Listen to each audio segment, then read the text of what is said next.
Hi guys, what's going on? Welcome back to KCM 2025. This is season 1, week 5. We're looking at set number 4. Mini versus Hero is going to be the name of the game. So far, 1 Terran, 1 Zerg, and 1 Protoss victories.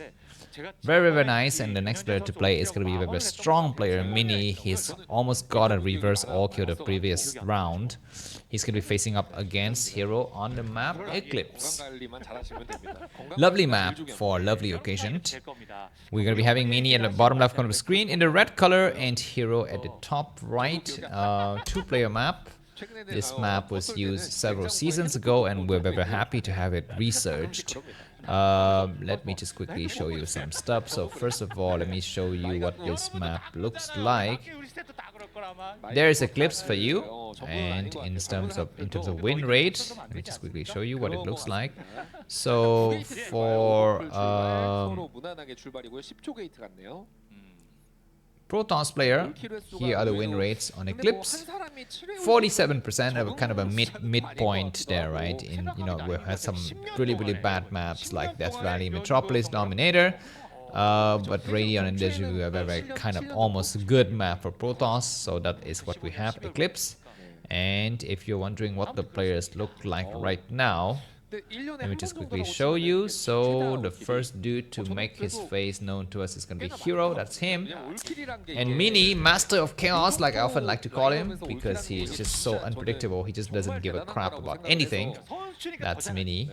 Of course, he looks like a mini man, almost. Yeah, anyways, looks like Mini's gonna be going for gateway opening. This is very standard for Mini. Mini loves to go for these early aggression, and he loves to invite his enemy for a cup of tea. Not just kidding. For dual battles, micro battles, Zerglings versus Zealot, ZVZ. That is what Mini is strongest for. At least he thinks he's strongest in. I don't think he's that strong in ZVZ battles. But yeah, that is his playstyle, and he's one of the players with the highest APM. Look at this APM, 520, even above Hero, who's a Zerg player. Anyways, Xenot's gonna try to check the situation, and looks like these 4 Zerglings gonna make a way through, and the Zealots need to actually take some hits away from the Zerglings. They probably to help out, and looks like the Zealot is damaged, but the first Zealot has already arrived at the expansion, excuse me, not the expansion, the third base. We're going to be having another Zella coming out, and the Zerglings looks like they are returning. They are returning home to support, and there are more Zerglings coming through. And one of the, the issue with Protoss when you play against this kind of strategy, or when you are going for this strategy against Zerg, is information. You don't really know if the Zerglings are returning to where your Zerglings, your Zealots are attacking, or whether they're actually going towards your expansion. It's very hard, and keeping this probe alive is key. And only a player like Mini or in some instance Snow could do it, because they're very good with micro. But now the Zealot's going to get surrounded. He needed to attack the Zerglings behind so he can actually go and hide behind the minerals, but not able to do so. And they all die. But the next 2 Zealots already start to move across the map, and this is perfect timing for Mini. So Heroes won the battle, but did he win the war? That's the question, and this is forcing the Zerglings to return home as well. And the Forge, of course, is going to come out. Mini, of course, will completely manage everything perfectly.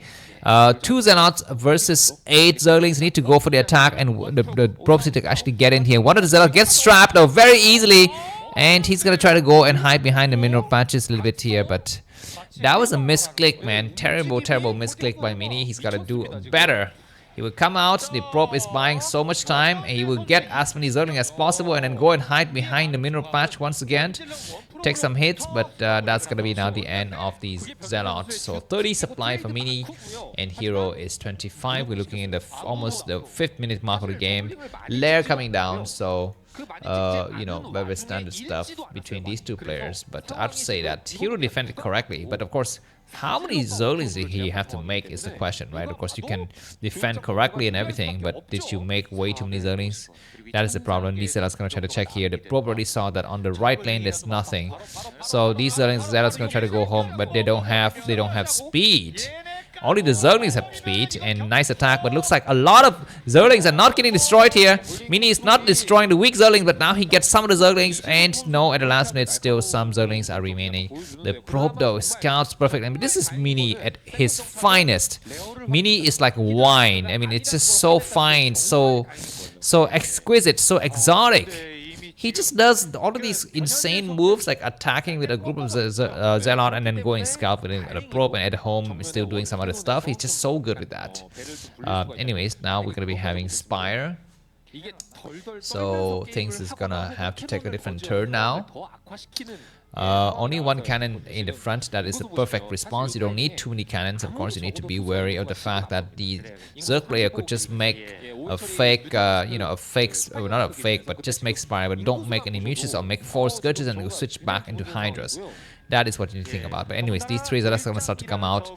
And the Zerglings have speed, which is actually a bad thing, because actually at this point, you don't want to invest into Zerglings with speed. 5 hatcheries total now. And looks like Mini was trying to block the farm with his probe, but he didn't need to. These Zealots are going to try to surround the Zerglings. The Zerglings, even with speed, I don't think they can go in and take out the expansion.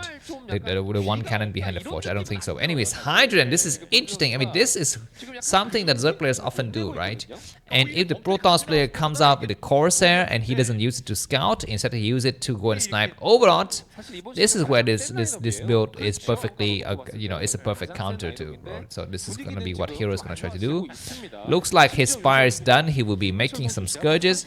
Mini would try to get some Overlords. Sure, why not? And then he's gonna have to go home. The others, okay, there's gonna be some cannons, of course. These cannons will protect against the event of massive Mutuous production, but that is not gonna be the case. It's gonna be massive Hydras, massive Hydras. We will have only 4 Scourges.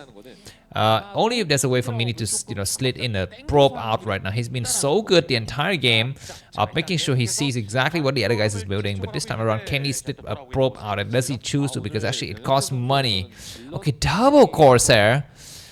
This build is perfect against the enemy who's gone for Mutas, but the enemy is gonna be going for Hydrodent.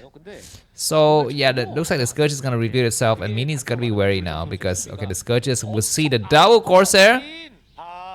And we're going to be having 5 Corsairs coming out. We possibly will need to have...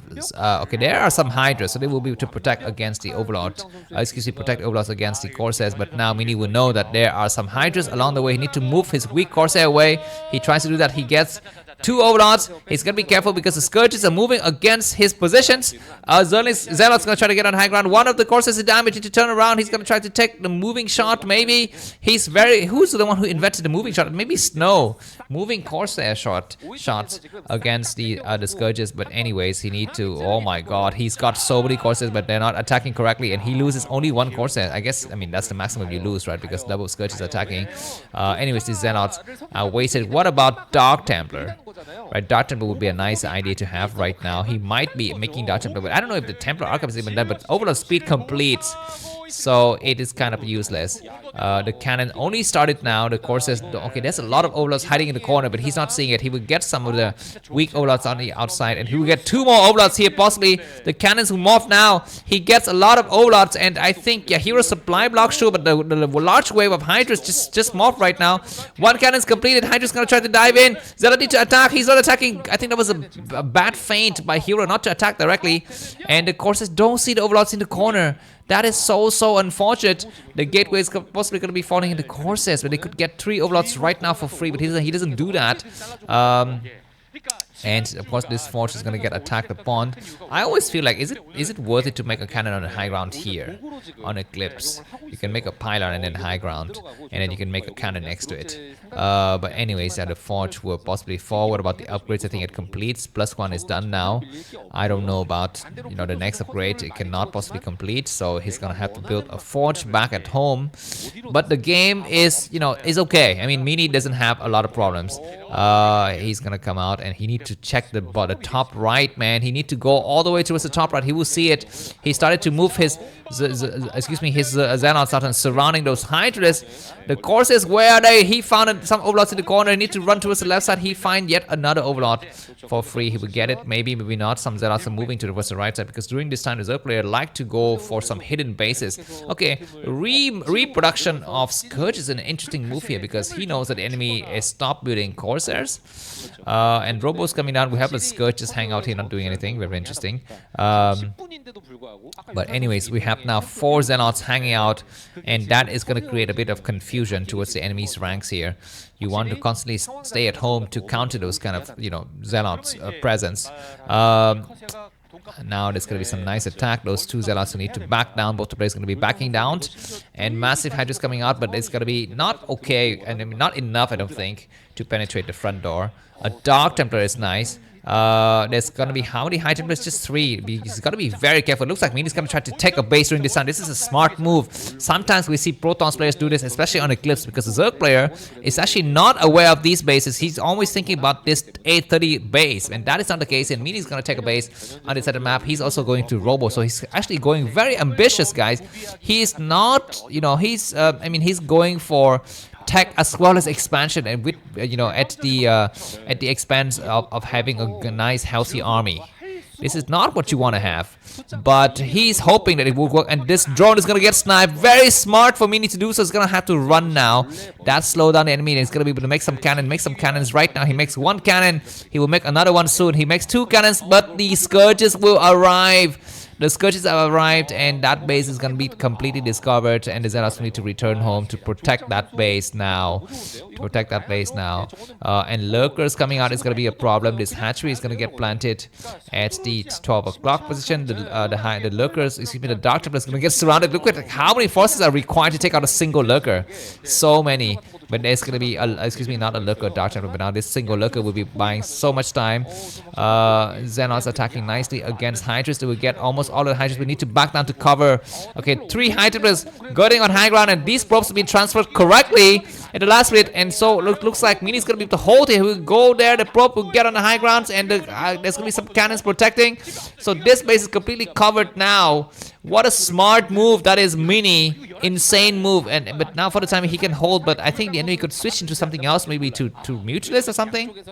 But the front to attack against the front is going to be deadly. The Zealots are doing some good shot, but the cannons will be completely naked. He might need to return to protect his base. He's going to do just that. Yeah, there's going to be a Lurker on the low ground, and now we have enough Dragoons to cover. So for the timing, Mini is on 3 bases. The Corsair need to fall back and just let the shield reach on. This game will be very, very nice for sure.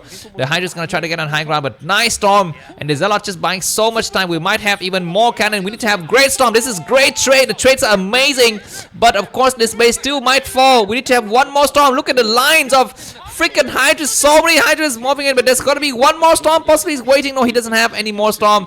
Why are the probes not attacking? He's going to try to attack at the last bit. This cannon's going to be falling, but before that, oh my god, this base is fallen. We're going to be having Archon that will be buying some time, but it looks like Mini breaks out, so the enemy has wasted so much money to try to break this front. Can Mini, you know, pack a huge counter attack? He might be able to do so. This base is sacked for sure, but he traded very, very nicely. What about the counter attack? There's going to be a Dark Templar coming out. He needs to snipe this Overlord right now. He's not able to do so, but the Protoss army is getting ready. It looks like Mini re-expanded towards the 830. I mean, this often happens on this map, guys. It's very, very easy to expand, but you know, to hold it is going to be a different matter.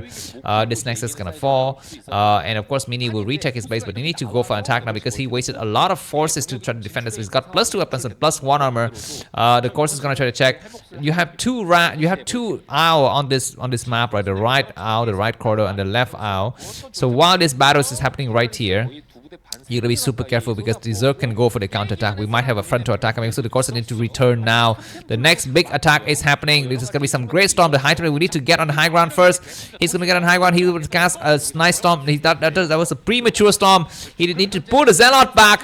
Nice Storm against the Lurkers who have died, you know, largely bled out, and the last Lurkers have fallen. The Dragoons need to, you know, advance forward. There's going to be a counter attack though. This counter attack against this brand new base, like I tell you, the Zerg player could always go for the counter attack, and the cannons are not not yet on. And this is going to be terrible, terrible results here for Mini. He's going to have to cancel everything. The lurkers are going to get morphed on this high ground.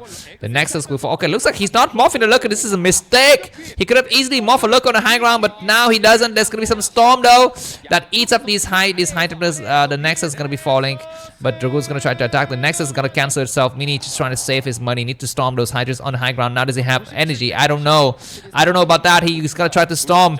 He might decide to storm. He's waiting. The Hydras are waiting to go down, and it looks like he's not using his Hydras. He will use some of the Hydras now, which is fine, but now we will have Hero with 116 supply versus Mini with only 82, and that was just really bad luck for Mini here. But I mean, Hero played very nice. I really like Hero's plays, and now he's got 4 bases.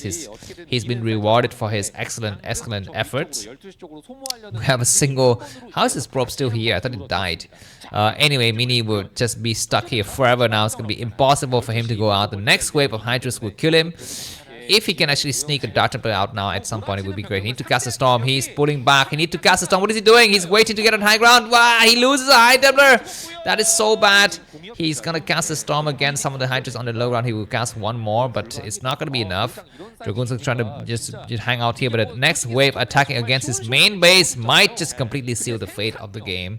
Lurker's going to get high ground now because the Storm have been exhausted. He's going to try to cast one good Storm possibly against the Lurkers. He's got an Observer to see, which is nice. 1 Lurker down, 2 Lurker down, 3 Lurkers down, but this Archon is not able to seal the fate of the game, and nicely done by Hero. 1 more victories for Zerg. Thanks for watching. If you enjoyed this cast video, buy me off the link to that. It's going to be in the video description. I'll see you soon. Bye-bye.